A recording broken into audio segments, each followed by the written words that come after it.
All right, everybody, you're here for the Reframing the Skills conversation session. Thanks for being here. This session will explore innovative approaches to upskilling and reskilling in the modern workforce. The discussion will focus on shifting from traditional training methods to more dynamic, continuous learning frameworks that align with rapid technology advancements and evolving job markets.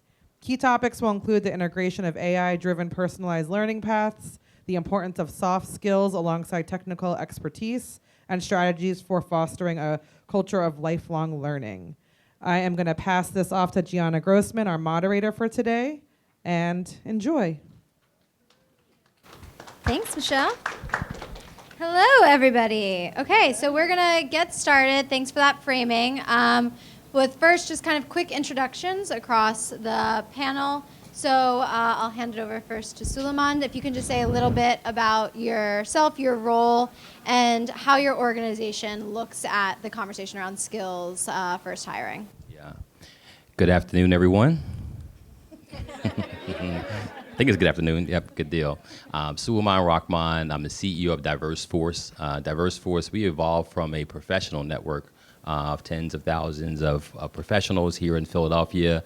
We started DiverseForce in 2017 around talent solutions. We do executive search. We do board development. We train professionals to serve on nonprofit boards all throughout the region.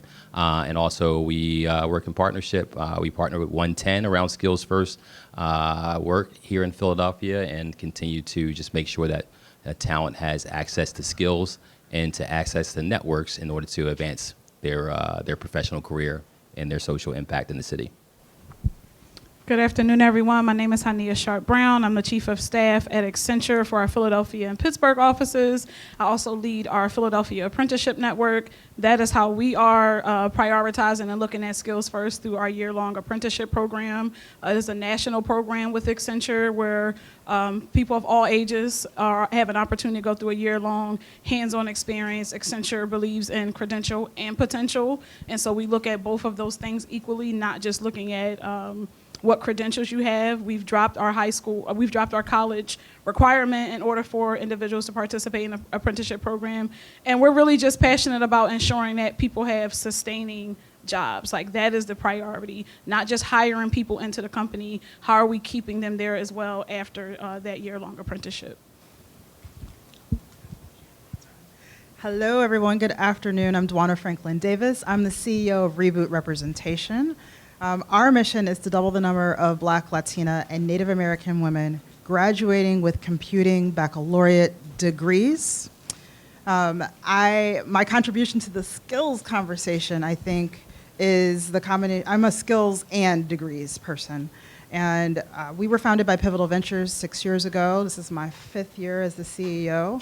And if any of you know anything about Melinda Gates and Pivotal Ventures, they have been very focused on women in power and equity in the United States, now globally, if you've been seeing some of the other investments that they are making. But the recognition that until recently things were not necessarily changing specifically for women of color without the certification of the degree. The things that we care about when we combine skills and degrees, right?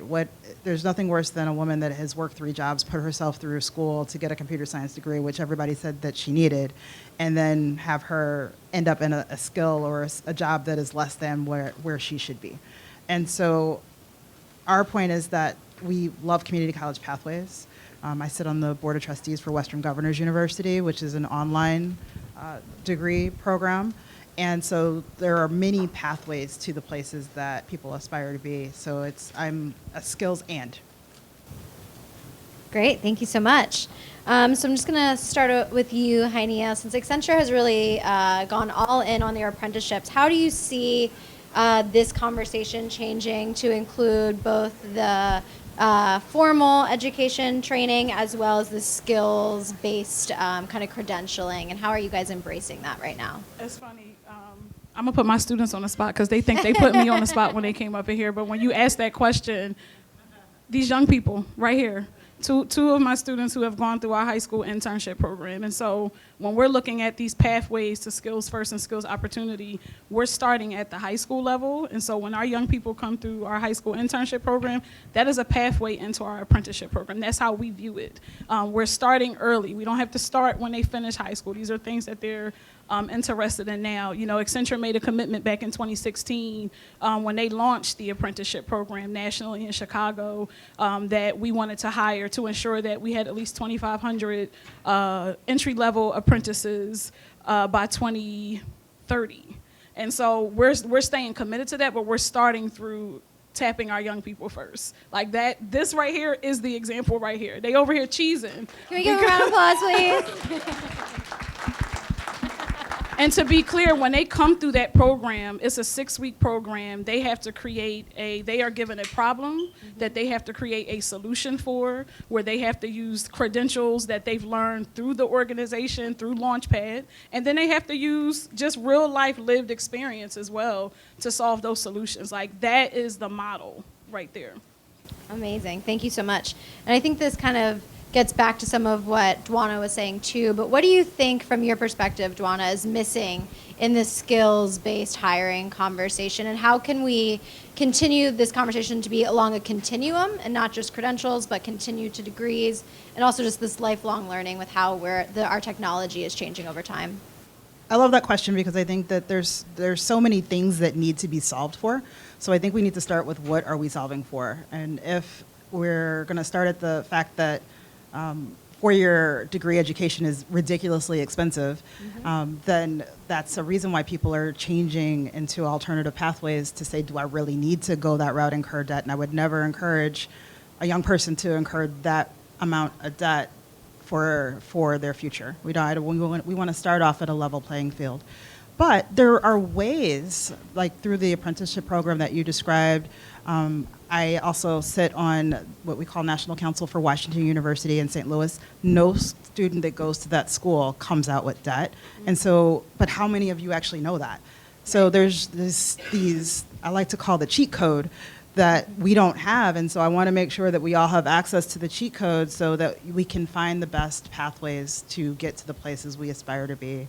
And in addition to that, how do we start to build some generational wealth? How do we start to close the wealth gap? And STEM degrees are the top paying degrees out of four-year institutions. So why would we not encourage more students to do that and not incur debt? Right. Thank you so much for that. And also, Sulaiman, you wear a few hats on this panel, working with DiverseForce, but also being on Mastery Charter's board and thinking about K-12 education. So how do you see us both preparing education in the high school and before levels to be ready for this conversation around skills-based hiring? And then, of course, also with your work at DiverseForce, what does that network really do, and how building that, what is that doing for students and those in your programs these days to kind of continue to evolve, not just an entry-level job, but move up through a pathway? Yeah. No, great question. And as Gianna mentioned, I chair the board for Mastery Schools, which is 24 K through 12 schools here in the city, the largest charter network. So it's a public school charter network. We actually are a Renaissance school, so we're actually former public schools, district schools that were low performing.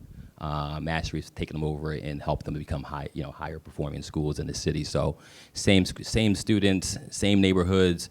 Some of the toughest neighborhoods in our city. Mastery is taken on. So one of the things we've done in our plan and strategy for 2029. We have a new CEO on board, strategy to have multiple pathways.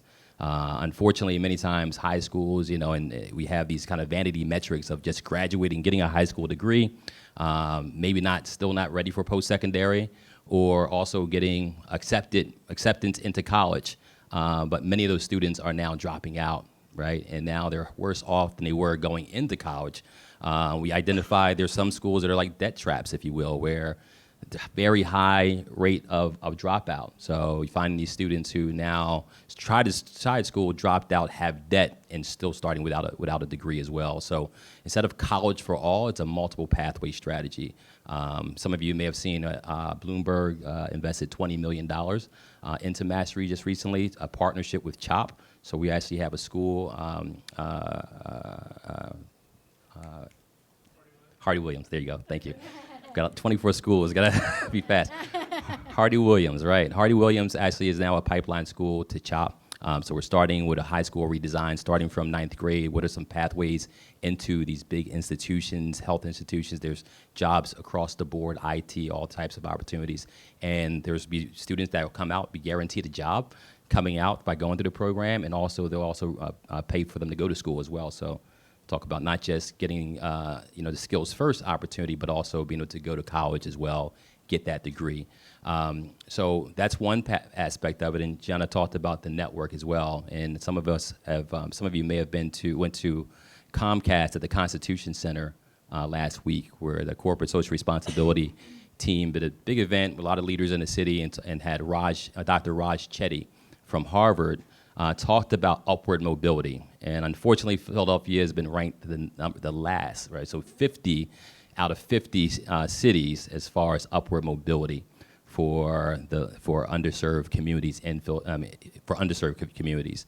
And it's a product of some of the neighborhoods that they're in, but one of the number one and most significant measure was whether these families had access to social capital.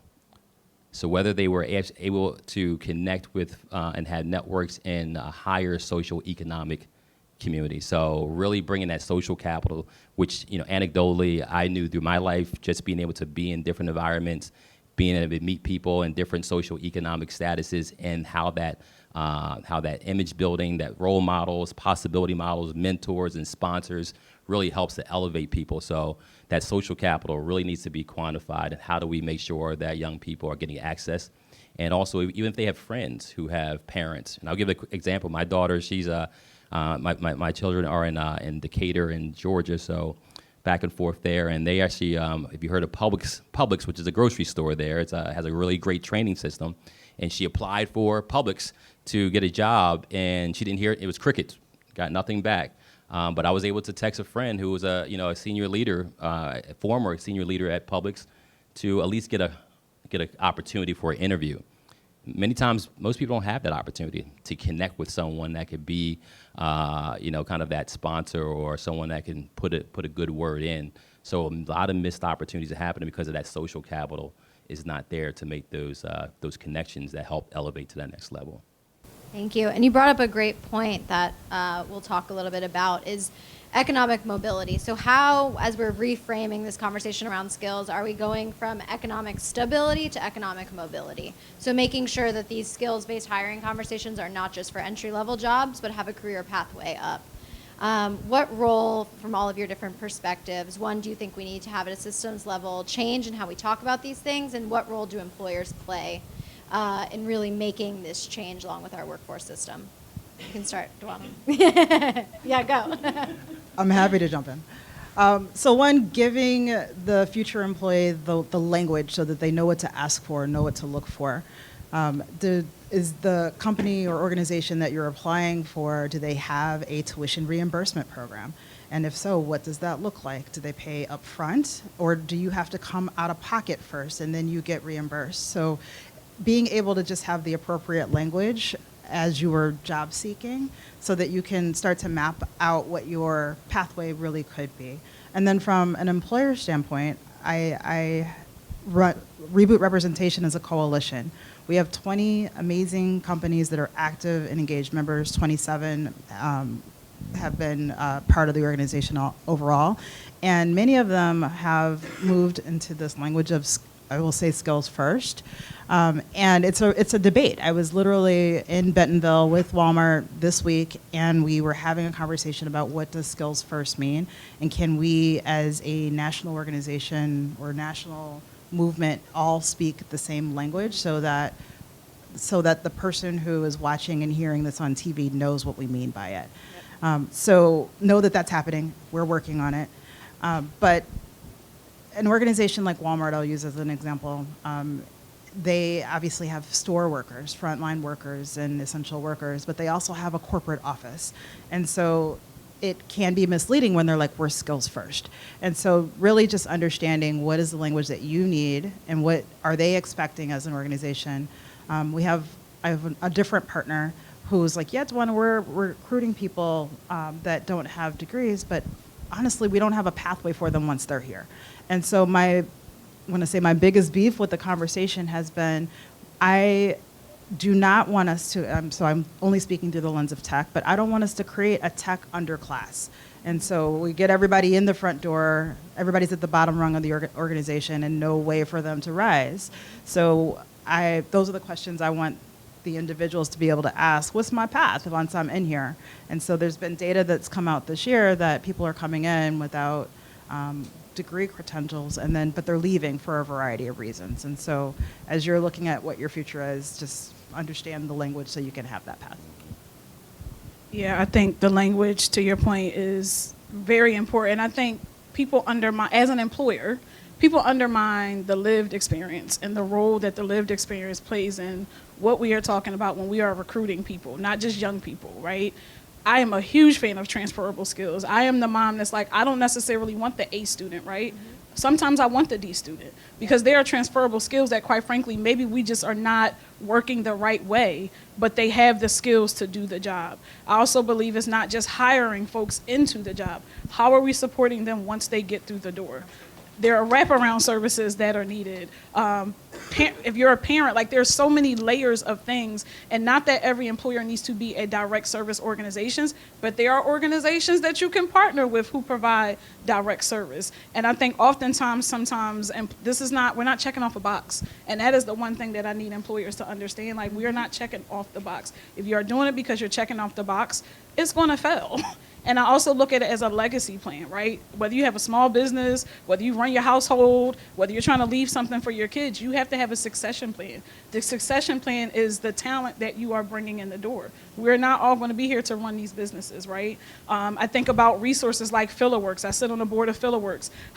And we cannot expect people to come to us. And so when you hear employers say, oh, we're recruiting, but you haven't left your computer, right? Like, you haven't actually gotten out of your office to go to any community to recruit, but you're constantly saying you want diverse talent, but you're not going to the places where the talent is at. So those are the things that I think employers need to get out of their own way and rely on the people on your team who have the lived experience as well to make those connections. You don't have to be the one that knows it all. Thank you. And I'll just piggyback. Haniyyah and Dwana both said it really well. I always say, we don't just want to get people in the door, but how do we get on the elevator as well, right? And many times we have these programs where it's skills first and it's just entry level, and now you're stuck there. And you haven't really institutionalized this skills first initiative, because now you're trying to become a manager and it still says you need a bachelor degree. You're trying to get every level, it's still required. You could have 30 years experience and they're saying you need a bachelor degree. And so the reality is, how do you institutionalize that, make sure there's upward mobility, that at every level you're removing that quote unquote bachelor barrier throughout that process. And there's a public-private kind of philanthropic partnership that needs to happen where we make it more fluid. It's not just school or work. How do you do school and work? Or how do you work and do school? Think about stackable credentials, opportunities to get those 4-year degrees, being able to, have that continuous learning throughout your companies, providing that, institutions being able to certify and credential those. So having more of a relationship between our universities and our corporate sector in order to really make sure that we, one, remove those barriers, but also make it more fluid for people to continue to learn throughout their journey. Great, thank you so much. And as we're kind of talking about this continuum of education and lifelong learning, and this being both and to get the job and to move up at the job, how do you also take into consideration AI and automation coming into this field, and how that will impact, we're going to get into all of it, how that will impact these jobs and opportunities. And I think it will also create the larger conversation, again, not in just workforce, but across the board, of how important lifelong learning is to continue to evolve. So how do you start to talk about that, or start to think about that in your work? I can kick it off because the Commerce Department did support us, and last year we kicked off a training called Game Changers, training folks on AI and the opportunity to really become AI-empowered professionals. And we hear the catchphrase that AI is not going to replace your job, as people using AI will replace your job. And I think that's even temporary, because AI is coming for jobs, right? So I think it's really important that we start to make sure that everyone is kind of AI literate, because the reality is I have to understand how AI works, how to use it. I think the opportunity is that it's a great equalizer as well. It democratizes skills, right, where you don't have to go to school for 4 years to do certain things if you understand how to leverage AI to get things done. So the reality is AI, they are these AI agents now that are becoming a lot more mature. They in essence are doing the skills. So how do you leverage your skill to be able to ask the questions? Our young people, was a woman on she talks about the idea that we're no longer be asking the question, what do you want to be when you grow up? Is what problems do you want to solve? Is real question that we're going to be asking, because we have to be able to just ask and be able to prompt to get the answers and be able to get these tools to do so. But it's going to be very disruptive, and we have to prepare for what it looks like post-AI revolution, potentially a post-work economy. And now it's about meaning, right? And understanding what AI can do, and then what HI can do, what human intelligence can do. What is the difference, and how do we start to work on those skills to make us to differentiate ourselves from AI, which will, in fact, disrupt a lot of areas of the work we're currently doing. It's funny you asked that. We hosted a breakfast at 7:30 this morning. Yep, it's been a day. It's been an early day, Haniyyah got up y'all. at 4:45. Everybody, so just she's still going. But we hosted a breakfast this morning with leaders in the education and nonprofit space to specifically talk about the impacts of AI in that area, right? And one of the things that came up when you constantly hear about AI taking jobs, for me, it's always like, what is the upskilling piece? And one of the points that somebody brought up is, who are the people behind building this, right? And that is an opportunity that does not get talked about enough when we talk about AI, because we see it it's like the internet. Everybody was scared when the internet came around. Like, most of us in this room, except this row right here, is old enough to remember when the internet came around. We were all like, what is it gonna be? How are we gonna work it? Who's gonna show us how to do it? That is the same state of affairs that we are in right now with AI. But I think there are opportunities that at every level, young people, folks that are entry level, folks that have been in roles for what I call lifers and are used to doing things a certain way that we've always done it. It is the future. It is an and, it's not an or. Yes, there are going to be jobs that will no longer require human experience. But there are also opportunities behind the scenes, like, why can't our young people be the people to create those tools, right? Where there's dollars behind that, there's changing careers behind that. So I think it's a mindset shift, but that was one of the points that came up in our breakfast this morning, is around who's behind the scenes creating these tools, and how can our young people or people going into these roles be at the forefront of creating those opportunities. I care about all that and agree with everything that you both said. And if you're not aware of the, I'm like gonna have an issue with the mic because I'm a hand talker. The training program that you guys are running, I've been watching, and I think is amazing and absolutely necessary. There's so many aspects of what is happening that I care so deeply about, and what you just said with regards to who is behind it. We want to make sure that the people creating the data sets and the tools and the whatever the future thing is, look like everybody and have lived experiences of everybody, because when you don't, then you have all kinds of ridiculous biases. So I don't know if you guys remember when cars were hitting people because they didn't see black people, or they don't see kids because it was a tall person who created it. But we need people to have just diverse perspectives on what goes into the systems. Reboot, we funded 2 programs that are working on creating, training diverse people in AI. So AI for All, if you haven't heard of it, if you're going, they're national and have chapters all over. And then Breakthrough Tech, they have a virtual AI program for college students that are like computer science and AI. But we wanted to make sure that people that are diverse also have access to the training opportunities to be the future leaders. if you are aware of organizations like the Algorithmic Justice League, Dr. Joy Balawini I see some heads nodding in the room. She's a powerhouse, really tackling some of the inequities that are happening and biases behind the scenes with regards to AI and the technologies that impact all of our lives every single day. I don't know if any of you travel and go through TSA, but that's like a perfect example.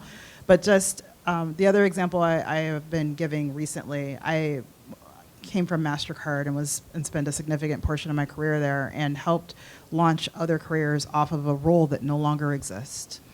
I helped middleware engineers launch into other areas of the organization. And 2 years ago, when I went back to the company and got a tour from my old team of the space, and I was like, where do the web admins sit? And they're like, we don't have that role anymore. And I was just like, well, what do you mean we don't have that role anymore? And so to the point you were making, is AI coming for the jobs? Yes. AI is coming for the jobs faster. And it's not, by that same tech underclass that I was talking about, my fear of the skills first movement, putting people into the lower level jobs, AI is coming for those jobs first.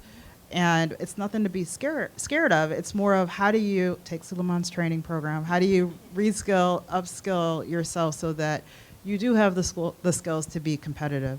There's new jobs popping on the scene. There's this amazing job called a prompt engineer, and it makes 6 figures. Thank you so much for that. And how would you guys have touched on this a bit, but for these jobs and for how our education system and our workforce systems usually operate, we're not usually the most innovative and quick to change. How would you recommend, or are there examples that any of you have seen that are really ahead of the curve and expecting and anticipating these types of changes? I mean, Accenture has invested $1 billion in AI, so if that is not an indication of what the future is, that's a lot of money. That right there, like, we talk about future and innovation. This is a place where people, they already have a head start on what is coming, right? And I think we all have a responsibility, literally at every level, every title. There's an awareness piece. There's an education piece. We can't run from this. It is happening. It is happening right now. I can't think of a specific example right now, but like that investment, that was a year ago that Accenture made that investment because they see we are very aware of what's coming. And I think we have to leverage that intellectual capital, right? I think that we work in silos where you have the private sector is making these big investments, things are happening. Public sector, you have schools that are 10 years behind, 20 years behind. So leveraging that intellectual capital, those public-private partnerships to make sure we get that kind of intellectual capital into our classrooms. We have to make sure that the teachers and the principals and the folks who are the gatekeepers, many times to curriculum, and they have to understand this and not be fearful to integrate it into programming in our schools, because the reality is it's the new reality. It's the new norm, right? The kids are using it, and they're trying to, keep them from using it when they should be probably encouraging them to use it in constructive ways, but still build those critical thinking skills, still build all those, HI skills, if you will, around AI, because it is coming, it's inevitable. It's almost like saying you can't use a computer because, it's cheating. But we learn to incorporate that into our programming. So that's going to be important. Obviously, school district, big institutions like Mastery with 2,000 plus employees, things don't happen overnight. So there is change management that needs to happen. So it doesn't happen very quickly, but having, again, that intellectual capital, having credibility for that post-secondary success and understanding what students need now can really influence, I believe, policymakers, decision makers to really think about what that looks like, especially now that we're thinking much more about post-secondary success, not just college for all, and kind of archaic systems, if you will. An example of it being done well, I'm gonna sing the praises of Western Governors University, WGU.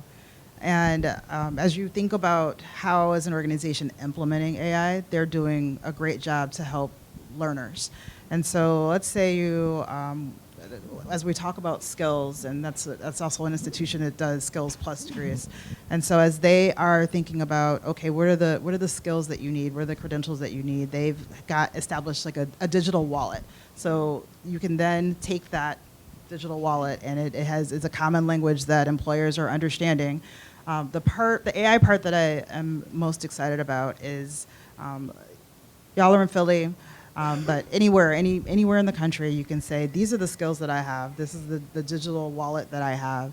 And then it's leveraging the AI to say, well, these are the jobs in this area that these skills are applicable to.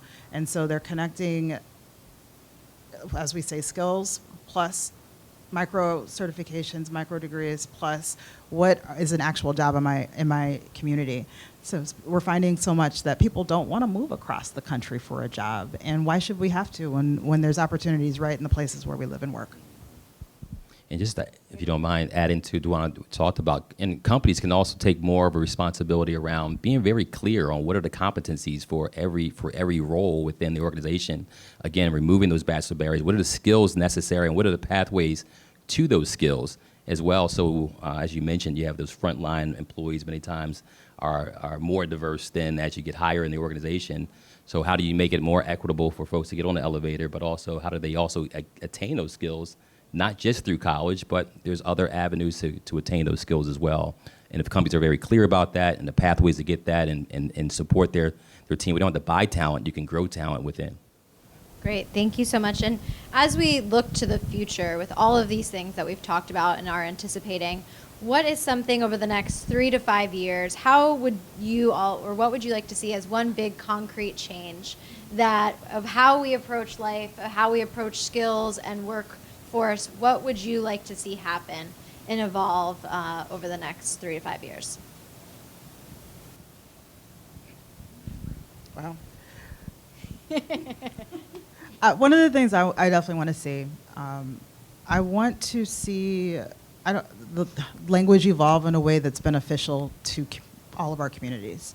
And sometimes that's hard. I mean, even terms, people are searching for like the shortcut word, and sometimes that can be more detrimental than what they were trying to do.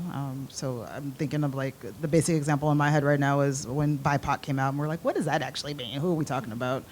In this next example, you know, the skills conversation, right? I think we need to get to the underlying sentiment of who are we serving? Who in the communities are we trying to move forward? I like your term of elevator. I'm gonna be using that on stages from now on. But what does the elevator look like so that we all rise and there's room at the top for everybody? It's not a limited space. So how do we make sure that we are creating equitable opportunities for everyone? I just want people to have a will, right? Like, we know the problems that need to be solved, and you have to have a will to solve those problems. We all just came from the Chamber of Commerce annual meeting. There are 1,500 people in that room, and there are priorities that those executives set out to talk about at this meeting with 1,500 executives in this room. And the same way we address gun violence, the same way we address health disparities, we stand in that room and we say, as a community, as a business community, these are the things that we are prioritizing. This is one of those things that need to be prioritized. So it's not silos with, I'm having a convening with one group of people, we're talking about the same thing, then there's another organization having a convening to talk about the same thing. But if you're from Philly, you know we're very territorial. And so God forbid we actually all work together to solve the very one thing that we're all trying to solve for. So I would really like for people to have a will and remove the egos out the way, because while we are all fighting over who owns it, who did it, we still have people that need jobs. Absolutely.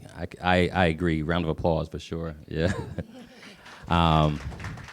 We opened up a facility in Germantown called the P4 Hub, which stands for Public Private Philanthropic Partnership Hub. That is the vision. I mean, I've served on a lot of boards, sit on boards now, and I always see that everyone's operating in these silos, and there's not this kind of cross-sector fluency and connection. And when we do have these convenings, and I've been on a lot of these convenings, and I'm already saying like this is going to die in the next 6 months because you got a bunch of visionaries on there. Just me and Mike were just talking about that, right? He's walked in, now you're on line of fire. We sit on these meetings and people just pontificating about these different ideas, but no one's executing. So we have to do better in executing these concepts. So we really need the people who really execute on the team, not these CEOs convening about ideas and visions, but who's the operators going to really have a system by which we work together and get things done and have top priorities. You know, sometimes you got so many, like the octopus, or a city like an octopus on roller skates trying to figure things out instead of having some priorities that one priority is we're number 50 in upward mobility. We're number 50 in upward mobility in the country. I don't know that people were upset enough about it. Maybe we've normalized being the poorest big city in the country. People walk down and say, "What are you doing later? How's your day?" You know, I'm like, did you just hear what they said? We're number 50. What if the Eagles were last? You know, we were talking about firing the coach and all kinds of things, but we're not really upset. We're really not have that constructive, anger, if you will, outrage to do things that move this city forward. And we certainly have to come together and have that collective impact approach to it and fund that infrastructure around collaboration. But many times that funding just goes to a lot of, again, research and pontification and not necessarily getting those who are doing the work in the room to really make it happen. Thank you all so much for that. And I know we're going to move to questions from the audience in just a second.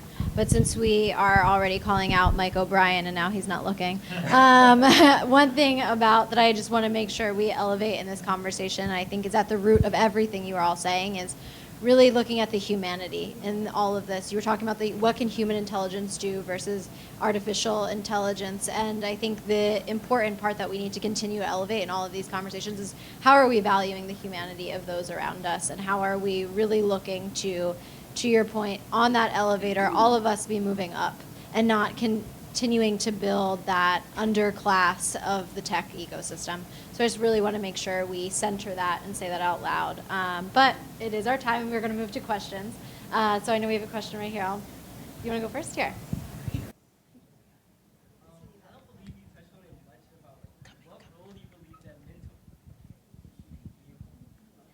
What role do you believe mentors play in skill development and leveraging social capital and equity?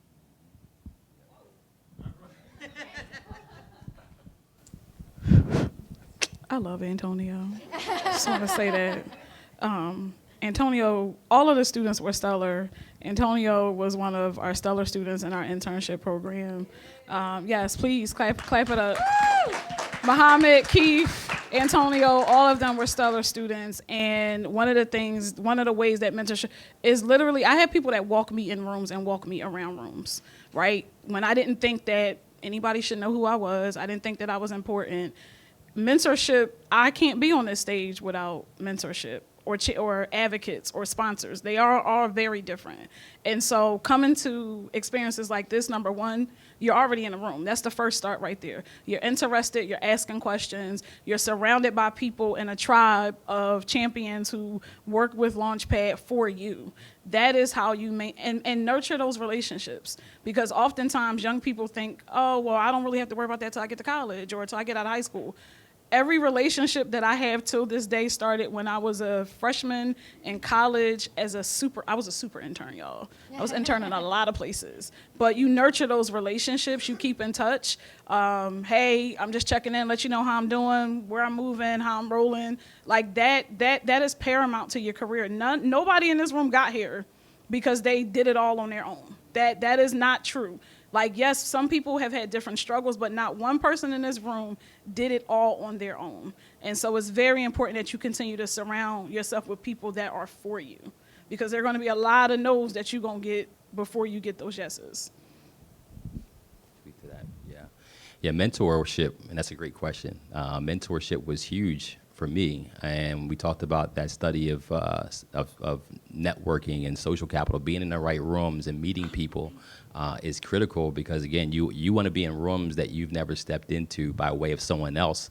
Many times being that sponsor and speaking highly of you and saying, yeah, I vouch for Antonio, right? I did a program called Inroads when I was in college. So freshman in college, I was an intern at McNeil Consumers. And I was doing these projects, and I thought, I could just do the work and go home after work. and that I would excel. But it wasn't until I started playing softball with some of the coworkers and building those relationships that things got a lot easier. I had mentors, I had folks who would help me get projects done and work. So it's all about those relationships. And I always tell people it's not, people say it's not what you know, it's who you know. But it doesn't end there. It's not who you know, but who knows you and what they know about you as well is very important. And also your brand, how you show up as well. You say, brand yourself or risk being labeled by others. So you got to take control of your own narrative and who you are and be out there and be able to meet and connect with people. I even talk to leaders who are stuck in the middle of organizations where they think performance is enough. Like you definitely want to perform. That's like table stakes. But there's a book called Empower Yourself, talks about the PI methodology. It's performance, it's image, which is your brand, and there's exposure, meaning being in the rooms where people in different social economic status can see who you are, know who you are, and potentially be a sponsor to help you move up. So that pie idea is performance. You always want to perform. You want to perform, but also build your brand, your image, and get exposure as well in the right rooms, and you'll start to have those mentors, those role models, possibility models, mentors, and sponsors, which are all important through that process. Great. I think we had one more question over here. Hello. I came in about 10 minutes late, so I apologize if this question got answered already. But I was curious, have you seen any sort of conflict or tension between those individuals that are coming in with a skills-based experience versus a degree-based experience, and how have those sort of conflicts and tensions been mitigated?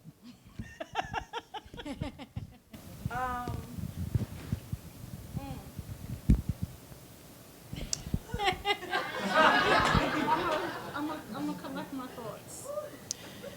I'm going to give an example outside of tech to make it less controversial. In the nursing world, there are traveling nurses, and they get paid a lot more than the local nurses. And there is very obvious tension that happens in that space. But those nurses are willing to travel away from potentially their families or homes to be in a place that is different. There's an effort right now to train more local nurses. And so I think it's gonna be a few years before it gets to the place where we're building up the skills, but it's not necessarily a degree conversation, but that tension is real. And at least you were nodding at me. There's not anything in the nursing world where that has changed. In the spaces I've been in tech, when the people that come in with the lower skills don't necessarily interact with the people with higher skills. They're maybe call center, and I came from MasterCard, and so I was leading global organizations, and I didn't interact with the call center. And so the question then is, how do the people that come into the lower rung have the opportunity to engage and network and interact with others? And it's not the people in the organization, at least where I came from, that had the issue. It was the structure and the isolation of that structure. And so my advice to then those workers would be join an ERG, start to network across the organization so that you can, like you just said, with play softball, make yourself, when you have that familiarity in a place outside of like the confines of what your day job is, it makes everything else a lot easier. Thanks so much. Josh, and then I think we have time for the two more. Yes, so okay, Josh. Yep. You talked about having, like, you don't want to create a tech like lower class, right? So you need the elevator. There you go. So you need. No, You're good. So you need the elevator, right? So like, I'm lucky enough to be running one of the great tech organizations, workforce orgs in our city. There's a bunch of us that are doing really killer work. At my organization, I'm really proud because we have a career accelerator. So people graduate with an A+ certification, they can go get a job. They can grow that skill. They can get free certifications to stack and grow and build. And we're seeing people, like stuff I didn't believe when I was doing workforce for the last 8 years, but it really happens in tech. But the other thing I know is that in Philly, at least what it feels like, if I help 100 people attain a job in tech in Philly, I'm probably talking to 60 organizations to do that, right? Because it doesn't feel like there's big tech organizations that are hiring a bunch of people, even in the entry level, even if my program and other programs around us, by sending and reskilling and upskilling a different program, even if they can build the skills to grow at that big, huge, giant organization. And then the other thing that I see is, this morning at a panel session, they said AI is really shaking up the tech industry and it's going to be a bumpy ride. Look out. The people that get hurt most by that shakeup and that craziness and that like, ooh, what the hell's going to happen? What's going to happen with the election? What's going to happen with AI? The people that get hurt most are the people that these great workforce organizations are helping to diversify the talent that knows the tech, but they can't get in because the lower level jobs are the first ones people get scared of hiring into, right?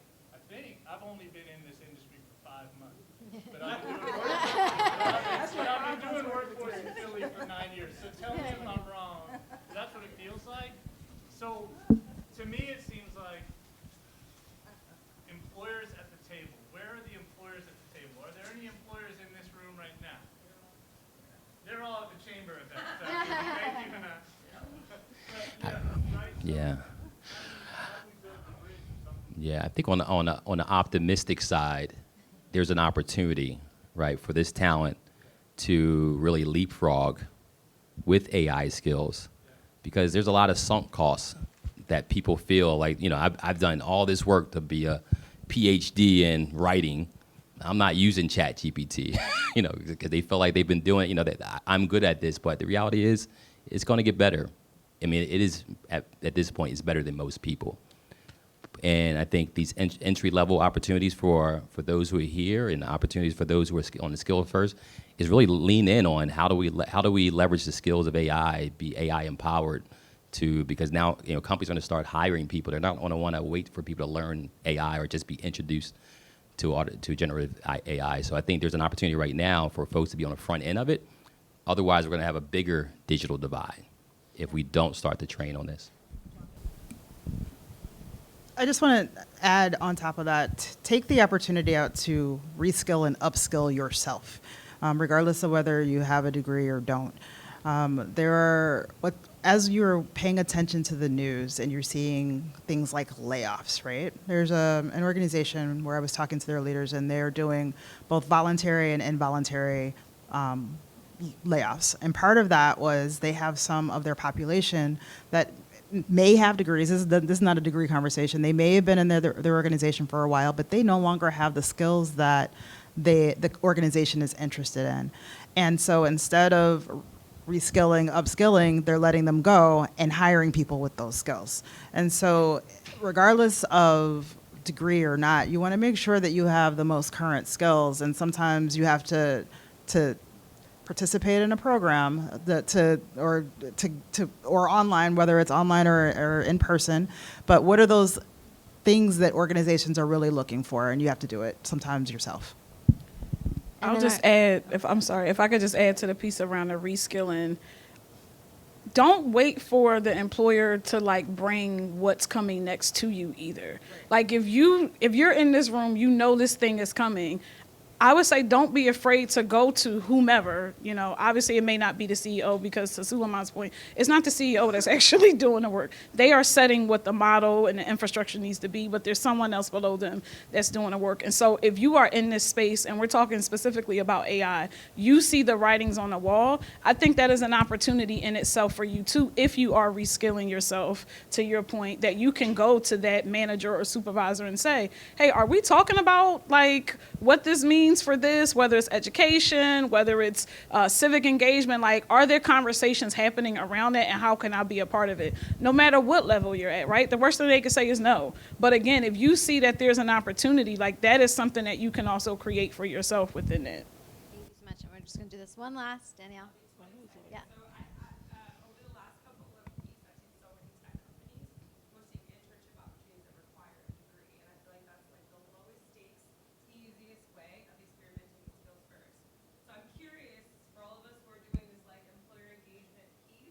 What are like the 2 to 3 things that will land or have landed when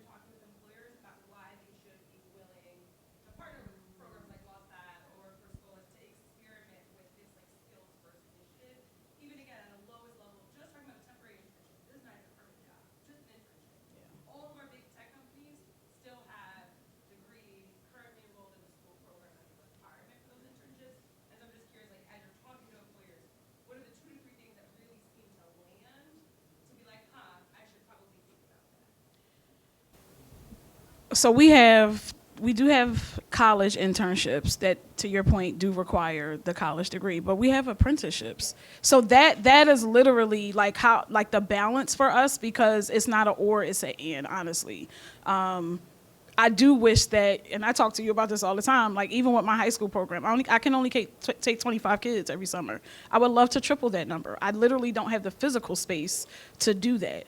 And for me, once I can get a high schooler into the high school program, then I can continue to make a case for this is why we need to feed these young people into our apprenticeship program. And unfortunately, it's a long game, right? Like I wish that I had the power to say all 25 of my kids that came through this program, if you're a graduating senior and college is not your pathway, I can put you right into this program. That's way above my pay grade.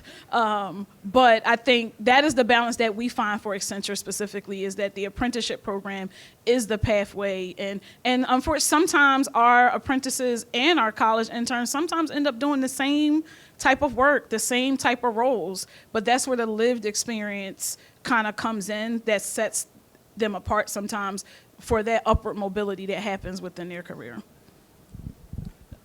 And I'll say one of the best ways I've seen it be accepted is case studies, like other companies in their similar industry or similar companies, because many people, you gotta realize this is job security for people. They don't want to take the risk. So it's easier for them to say, oh, they've done it too, so it kind of covers them in case it doesn't go right. So showing case studies and stories of how it's working, so you all creating that and being able to share it, it can move the needle. And if any of that exists in the city, please send them our way, right? If we're trying to prep that first cohort of graduates, like having that conversation, we don't have those case studies yet, but I think that's a great idea to say, is there sort of case studies that we can put out there of folks who have gone through alternative pathways, have landed great tech jobs in our city, and are now successful, and like use that as a resource for other companies. And Europe has done a lot of research and studies, and for years have been breaking that silo or breaking that paradigm. All right, well, I'm pretty sure we're way over time. So give a huge round of applause to our wonderful panel.